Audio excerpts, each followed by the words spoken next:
Hey, hi there. Welcome to Issue Solver. So today I'm going to start with the Protractor training.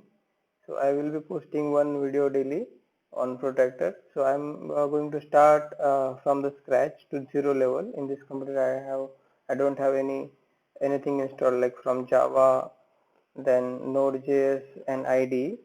So I will be taking this training on or tutorials on JavaScript and TypeScript. So I will be doing programming in both. Okay, and I will be solving your doubts if you comment on my videos or on my website. This is my website, Issue Solver.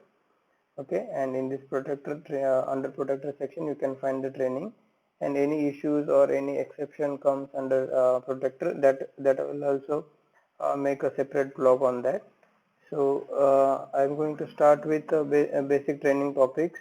So you can find here the topics.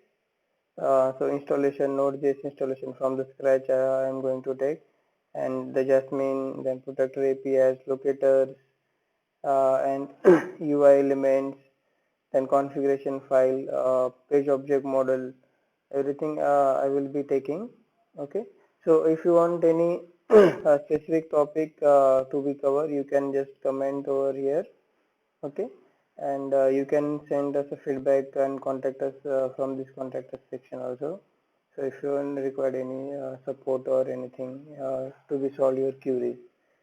So in the next video I am going to cover the basic installation required, like from the zero level. So we will be requiring Node.js, one IDE. So I am going to take Eclipse IDE, then Java JDK will be required, and how to set up an environment variable, and then the basic command to get started with Protractor. So to get install Protractor, so the Protractor come under npm libraries.